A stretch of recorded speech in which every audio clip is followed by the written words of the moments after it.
Hey everybody, thanks for tuning in to the Greg Rains Media Sermon Podcast. I'm posting my sermons on a 1-week delay, so be looking for episodes every Sunday at 10 a.m. and 5 p.m. On those rare occasions when sermons aren't released on Sunday, you can visit gregrainsmedia.com and search through well over 7 years of archived audio sermons. Sermons are available through most of the popular podcast outlets, including Apple Podcast and Spotify. Additionally, you can access the podcast through my website, gregrainsmedia.com. And now, let's jump into God's Word. Good morning. Morning, Patty. It's always great to hear you say that back. It is a good morning. It's a good morning to come out and worship God, isn't it? That's our whole purpose, and our aim is to simply prostrate ourselves before God Almighty. Our lesson text, as always, gives us that jumping off point, and if you'll notice, there's a mention of the harvest. So notice what it says. Matthew chapter 9, verse 37, Then he said to his disciples, notice this, the harvest truly is plentiful. Talking about the harvest. But the laborers are few. Therefore, pray the Lord of the harvest to send out laborers into his harvest. So that's the reason I wanted to title the lesson this morning, The Harvest is Plentiful. That's exactly what this is saying. The harvest truly is plentiful. I guess one of the reasons I want to do this particular lesson this time of year, have many of you been going down the road and seeing combines going through fields and gathering things? This year is not going to be a great year, I don't think, but still, they're going through and they're harvesting. This is a time of harvest. You plant and then you harvest. I want us to look at this in a spiritual way and talk about the harvest spiritually. So what are some of the scriptures that mention this idea of a harvest? So let's take a look. Here's the outline we'll use this morning. Notice this. The harvest will come. We'll talk about that idea. Some want to hear. Isn't that great that there's still a few people who actually want to hear the gospel message? So some want to hear. Few, though, want to work. We'll talk more about that one here in a minute. Then we talk about the urgency. I saw a few smiles out there. The urgency of the season, and finally, the Lord of the harvest. So all these are related to this idea of the harvest. So let's start with this first one. The harvest time will come. Now Jesus, as it says here, he observes this cycle. Notice that we're going to look at Mark chapter 4, about verse 28. So let's look at that. It says, For the earth yields crops by itself. Notice this, first the blade, then the head, after that, the full grain in the head. Then it goes on to say, but when the grain ripens, immediately he puts in the sickle because the harvest has come. Now, I've been harvesting things from the garden, and it was a really sad day actually yesterday because we've had a frost. And those tomato plants that were so green and beautiful, they're now brown and dead. And so there were still a few tomatoes on them, so I gathered the green ones. I'm hoping they'll turn red. But I gathered all those up, and I cut off those vines and threw them off in a burn pile to be burned. So we all have some familiarity with this idea of you plant something and there comes a time of harvest, especially that very first one, the first red tomato. But even now, just like yesterday, we're gathering, we're harvesting, but there comes a time when that comes to an end.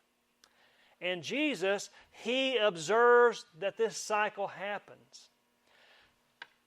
We don't want to become weary when it comes to the harvest.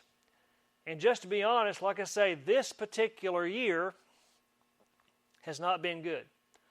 We, as a matter of fact, this is probably too much information. You might not want to know this, but we ran out some of our ground around us, and we've already got a call from the crop insurance people. So we'll get a little something out of it, but the actual harvest of what they planted this year in that field was not good. but we cannot grow weary. Now, when it comes to gardening, let's go back to that one. Some years you do really well.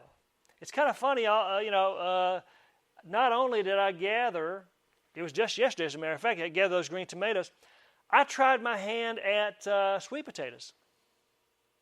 Now, a few years back, I tried some sweet potatoes, and I tell you, I didn't have good luck. I dug up those sweet potatoes, and they were about like that. Maybe a little bit bigger than a quarter.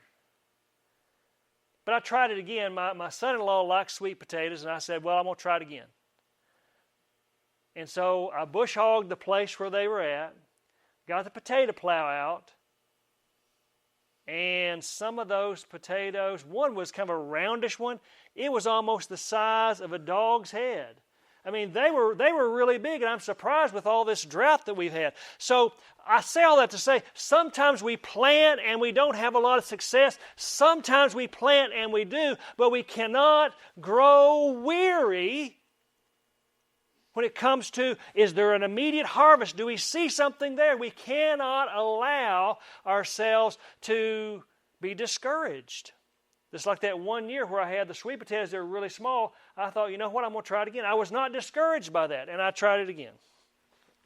Which that idea in the spiritual realm brings me to this here in Galatians chapter 6 and verse 9. Again, when it comes to spiritual matters and trying to win souls to Christ, we cannot be weary. Galatians 6:9 says this, let us not grow weary while doing good, for in due season we shall reap if we do not lose heart. We cannot lose heart. Harvest time will come. That's what Jesus told us, that there's a harvest coming. Now, when it comes to this idea, especially of like sharing the gospel message, I think of that woman at the well. So we'll look at John chapter 4. We'll pick up reading there at about verse 28 actually. But now I want to go to the verses before that and just remind you that Jesus, He sends His disciples off. He's the only one there, and there's this woman who comes to draw water from the well, and Jesus asks her, could you draw me some too? Now, Jesus knows everything there is to know about this woman, but she's kind of amazed, number one, in that culture, that a man would be talking to this woman. She was just amazed by that. And also that she was a Samaritan woman. You know, most Jews did not have anything to do with the Samaritans, thought they were lower than dogs. They were, part Jew and part Gentile, and didn't want anything to do with those type of people. But Jesus, when He talks to her, He kind of reveals a few things about her past that she didn't think anybody would know. And she realizes, I must be talking to somebody who is a prophet, at least a prophet, somebody who has spiritual leanings anyway. So in John chapter 4, verse 28, it says, the woman then left her water pot, went her way into the city, and said to the men, come see a man who told me all the things that I ever did. And this woman was not a paragon of virtue or anything like that. She was not a really, as we would say, a righteous type individual. But you know what? Jesus spoke to her. And she shows an interest in spiritual things. I think for us, I'm just as guilty of this as anybody else, but there's probably those that we kind of write off in our mind as there's no need to share the gospel message with them. Do you do that? Hopefully not. But if I'm being honest with myself, sometimes I do that and I have to catch myself. Wait a minute, what are you doing? The gospel message is for everybody. How about somebody who's involved in sin? Oh, they wouldn't want to hear this. What? That's the very person who needs to hear it. But we say, somebody who goes out and does the type of things they're doing, I don't know about wasting my time. preaching to them, teaching them. Again, that is the very group that we should be talking to. That's the type of person that Jesus, when he saw that woman at the well, was talking. That's the type of person he was talking to. So we need to be careful, because people are searching and they are seeking. And we need, when that opportunity presents itself, we need to be in a position to teach and to preach to them and not write them off. Well, I know the type of life you've lived. There's no way you'd ever want to be a Christian, so I'm not even going to bother with you. Is that the way we should be? Well, Jesus had something to say about this. He says in Matthew chapter 5, verse 6, notice, blessed are those who hunger and thirst for righteousness, for they shall be filled. I see every once in a while, I guess they call them reels these days. I try to stay up with what all the latest things, but I can tell you my daughters are much, when it comes to technical things and the latest things and the TikTok trends and stuff like that, I don't know about it. But they tell me about these things. So, but I do know a few things. And I was watching several reels from individuals who talk about their conversion to Christianity. And there's 2 or 3 of them, when you look at them, they're the type of people that they have tattoos on their face and tattoos on their arms.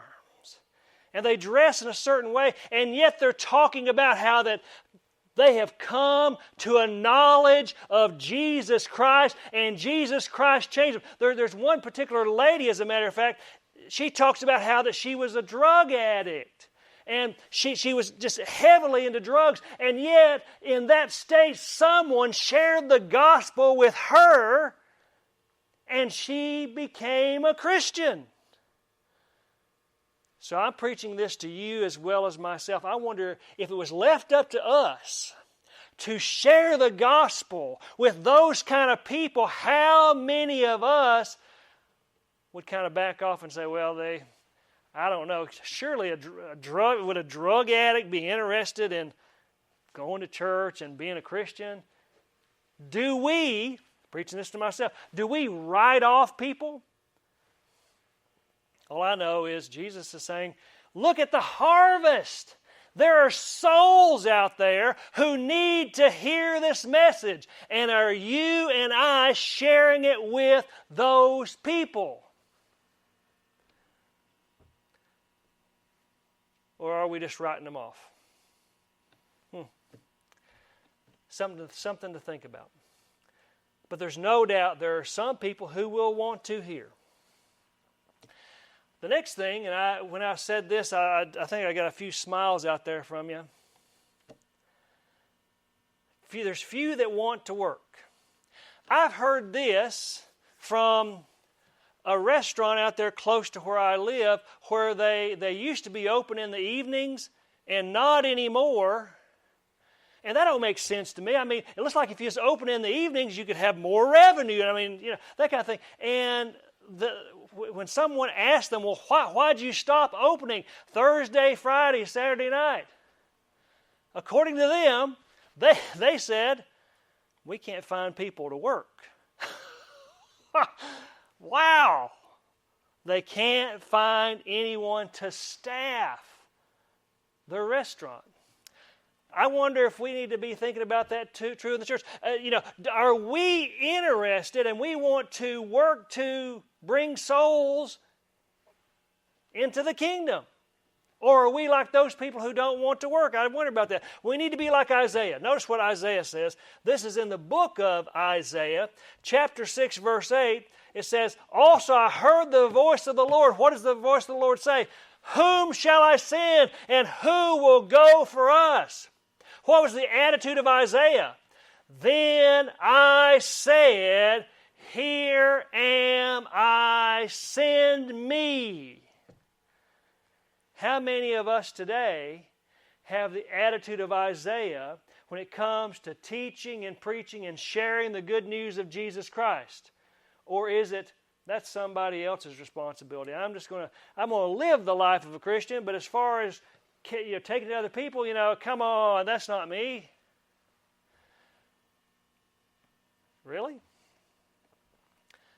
Now, if you have a favorite movie or a favorite book, do you have trouble telling people about it? I don't. One of my favorite movies now, it came out, I guess, maybe 5 or 6 years ago. It's called The Martian. It's Matt Damon, where he ends up being left on Mars, and he has to fend for himself, and he ends up growing potatoes on Mars because they only had a certain amount of food, and all his fellow astronauts, they left, and he's there alone. They thought he was dead, by the way, and all of a sudden he's alive, and he has to use technology and all these things to try and save his life. I love every single aspect of that movie. You want to talk about that movie? Yeah, that sounds great. I can tell you more about it. You want to talk about that movie? It's one of my favorites. I've come to realize I like watching stuff that has to do with homesteading, and then it occurred to me, do you realize the Martian, he's homesteading on Mars. So that's what's happening. Now, if I could talk about all that and get really excited about it, how about when it comes to why I'm a Christian? What about when it comes to Jesus Christ? Am I excited about that? Like I am about Matt Damon as this scientist who's left on Mars? And do I get as excited about that? I should, because that's a movie. The Martian's a movie. Jesus Christ is the Son of God. He was a real person, came to this land of sin and sorrow, as the song says, and put on human flesh, lived a life approximately 33 years. He was tempted in all aspects as we are, yet without sin. Can we get excited about that? It's really sad. Few want to talk about that. Few want to do that. We need to be people who answer the call. It always makes me think of the Great Commission in Mark chapter 16 and verse 15. I think the Great Commission is something that passes down from one generation to the next generation to the next generation. And Jesus told His disciples, He said to them, "Go into all the world and preach the gospel to every creature." By the way, we might ought to reword that a little bit. Sometimes when we say, go into all the world, people think, I have to go halfway across the globe to share the gospel message. How about you just start right where you're at, and your next door neighbor or the person you work with? You can do that just as well. What if it said, go into all of your world, whatever that sphere of influence is, go into all of your world and preach the gospel to every creature. He who believes and is baptized will be saved, but he who does not believe will be condemned. When it comes to the harvest, it's really sad, but there are a few who want to work. The next thing we'll talk about is this idea of the urgency of the season. Now, if you'll notice, we're going back to John chapter 4, about verse 35. Now, this is in the same chapter where we talked about the woman at the well. And notice what Jesus has to say. Do you not say there are still 4 months and then comes the harvest? Now, in that part, Jesus is talking about actual plants. You plant and about 4 months later you can harvest. He's talking about that. But notice this. Behold, I say to you, notice this, lift up your eyes and look to the fields, for they are already white for harvest. I heard one person describe this here in chapter 4. Remember, the woman came to the well to get water, and then she goes and she tells everybody in the town. Now, by the way, the actual plants out there in the field are not ready to harvest. But when these people start flooding in and around Jesus, they're walking through those fields And many of them are wearing things that might have looked like grain. It's like they're wearing white or something yellow, and they're walking through, which causes Jesus to say this very thing. Behold, I say to you, lift up your eyes. Look at the fields, the actual plants. No, look at those human beings. Who I talked to that one woman. She's brought all these people to me.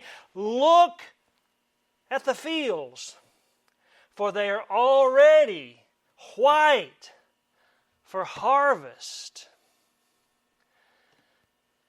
You know, as long as time goes on, really and truly, every single day is a day like that. Because every single day, there are people who are walking about in this world who are going to leave this world. Some perhaps prepared and others unprepared. Are we taking advantage of the opportunities we have to at least mention something to those who are unprepared? The other reason we need to think about the urgency of sharing the gospel message is you don't know when the Lord's going to come back. He could come back in the next 5 minutes. He could come back in the next 5 days. He could come back in the next 5,000 years. We just don't know. But the question is, if He did, would you be ready? If for some reason you leave this place and you get in your car and there's someone who's not driving like they should and they run into you, maybe an 18-wheeler, are you ready for that? Are you ready to leave this world? There is an urgency of this season that we're in. Because there is, you and I need to make the most of the time that we have. Which is what it says here in Colossians chapter 4 at verse 5. Notice this. Walk in wisdom toward those who are outside. Outside of what? I would suggest outside of the church, outside of the ark of safety, those who are not Christians. Walk in wisdom toward those who are outside. And notice what the next part it says. Comma, redeeming the time. What's that mean? You've got a certain amount of time before you leave this world and before they leave this world and before the Lord comes back, that you've got a certain amount of time. Are you taking advantage of the time that you have? That's what's being said there. So there's an urgency of this season, of the harvest time. One thing I take great solitude in, we'll move on to our last point here, is that it talks about the Lord of the harvest. It's His harvest. And what are we to do? Sow the seed. That's all you're responsible for, is sowing the seed. James chapter 5 verse 7 says this, Therefore be patient, brethren, until the coming of the Lord. See how the farmer waits for the precious fruit of the earth, waiting patiently for it until it receives the early and later rain. What is your job and what's my job? Planting the seeds. Planting the seeds. You know, as I look back, and maybe you can think about this too, you know, on occasion, and I'm just talking from personal experience, I guess, more than anything else, but I think this is true. More often than not, someone who becomes a Christian, who is won to the cause of Christ, I'm going to say maybe 1 in 5 is because there's this really great preacher, and they listen to that really great preacher, and wow, that makes them decide, you know what, I do need to become a Christian. Maybe that's the case. By the way, I did not become a Christian because I heard some really great preacher who said like a silver tongue these perfect words. I know I've told you before, but it was my mom saying if you were on that ROTC trip and 18-wheeler would have crossed the center line and crashed in that bus and kill you, where are you going to spend your eternity? It was my mom planting a little seed. And all the classes that I'd been in as a young person where they were planting the seeds of the gospel. It wasn't just the preacher. It was those who taught me in class. It was those who I watched their example. All of those things were planting seeds in me that eventually brought forth a harvest. But I had made the decision when I became a Christian, a particular Sunday, And I'll just tell you, I have absolutely no idea what that preacher said on that particular Sunday. Have no idea what was this lesson so wonderful and so great. It caused me to, I need to make a change in my life. That wasn't it at all. It was all those seeds that everybody else had been planting in my life that caused me to become a Christian. So I would say to every single one of us, your job is to simply plant some seeds. And here's the thing. What's really sad is you may never, ever see the harvest. I can think of people that I've known over the years who were older individuals who would try to encourage people who were coming to church who weren't Christians. And for some reason, this happens. I can't tell you how many times there's people who come to church who are so faithful to come, and yet they're not a Christian. And there are people who will, in the church, who will encourage them and try to encourage them to become a Christian, and it's no, not right now, not right now. And then those people die who were trying to encourage them. And then that person who all those years was attending church but never wanted to become a Christian, all of a sudden they do. That person who died, who was encouraging him, who planted seeds, do they get to see the harvest? They didn't get to see it. But that's not our job. Our job is to be planting the seeds. It reminds me of what's said over in 1 Corinthians chapter 3, about verse 5. You know, there at Corinth they had a problem because some were saying, I am of Apollos. I heard the preaching of Apollos, and I responded, well, I heard the preaching of Paul, and I responded, and you may have heard them, but I heard Cephas. In other words, I heard Peter, and I heard him preach a gospel sermon, and that's what caused me to become a Christian. Are all of those personalities, those people, important in comparison to Jesus Christ? Who then is Paul? And who is Apollos? But ministers through whom you believe. Notice this. As the Lord gave to each one. Verse 6. I planted. Paul is saying, I planted. I did. So it's all about me? No. Apollos watered. So it's all about Apollos, right? No. Notice this. But God gave the increase. So then neither he who plants is anything, nor he who waters, but God who gives the increase. When there is a harvest, it's the Lord's. It's His. And that's the way that we should look at it. The harvest is plentiful. Harvest time will come? Sure will. Are there some who want to hear? Yes, and don't be writing off people. There are people who want to hear it. The sad part about it is there's few of us who actually want to deliver the message. Few want to work, as it says. But there's an urgency. This life will not last forever. And if you die in an unsaved condition, you will be lost. There's no doubt. And it is indeed, as it says here, it's the Lord's harvest. It's not mine, it's His. So as we think about all that this morning and thinking about harvesting and the things we plant and we harvest, the question that I'm asking, and make no mistake about it, I'm not just asking you, I'm asking me. Am I planting those seeds like I should? Every time the opportunity presents itself, am I taking advantage of it, or am I writing people off? The other aspect of this, of course, is, am I ready for when the Lord comes back? When that great day of harvest comes, will He be coming back for me as someone who will be able to spend eternity with Him? That's a question you need to ask yourself, and I'll ask myself as we sing this invitation song. If you're subject to the gospel call in those two ways, let the need be known right now as we stand and as we sing. And that brings this sermon to a close. Thanks for listening to the podcast.